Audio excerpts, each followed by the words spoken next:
Itukuzwe damu ya Kristo! Karibu mpendwa mtazamaji wa Mwangaza Digital, nawe mpendwa msikilizaji wa redio Mwangaza, kusikiliza tafakari ya ujumbe wa Mtakatifu Gaspari, ikiwa leo ni tarehe 9 ya mwezi wa 4. Yesu awe upendo wa mioyo yetu na mioyo yetu iwe ya Yesu bila kubadilika. Hebu sisi tumpende kwa ari, wakati tukidumisha tamaa ya kweli ya kuwa naye milele mbinguni. Yesu awe upendo wa mioyo yetu na mioyo yetu iwe ya Yesu bila kubadilika. Hebu sisi tumpende kwa ari, wakati tukidumisha tamaa ya kweli ya kuwa naye milele mbinguni. Ujumbe huu wa Mtakatifu Gaspari unatualika kumweka Yesu Kristo katikati ya maisha yetu. Moyo wa Mkristo unaitwa uwe mahali pa upendo wa Kristo, na sisi pia tumrudishie upendo huo kwa uaminifu usiobadilika. Biblia inatukumbusha kwamba upendo wetu kwa Kristo unatokana na upendo wake wa kwanza kwetu.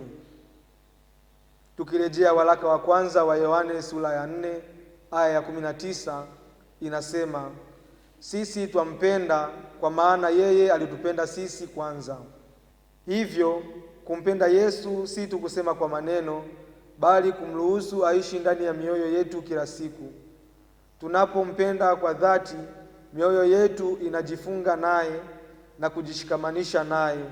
Ndiyo maana Mtume Paulo anasema katika waraka wake wa Warumi sura ya 8 aya 38 hadi 39, kwa maana nimekwisha kusadiki ya kwamba wala mauti wala uzima wala malaika wala enzi wala yaliyopo wala yatakayokuwapo wala nguvu wala yaliyo juu wala yaliyo chini wala kiumbe kingine chochote hakitaweza kututenga na upendo wa Mungu ulio katika Kristo Yesu Bwana wetu. Kumpenda Yesu kwa ari na uaminifu kunamaanisha pia kuwa na hamu ya kuungana naye milele mbinguni. Hili ndilo tumaini la Mkristo, kama ilivyoandikwa katika Wafilipi sura ya 3 aya ya 20. Kwa maana sisi wenyeji wetu uko mbinguni, kutoka huko tena tunamtazamia Mwokozi Bwana Yesu Kristo.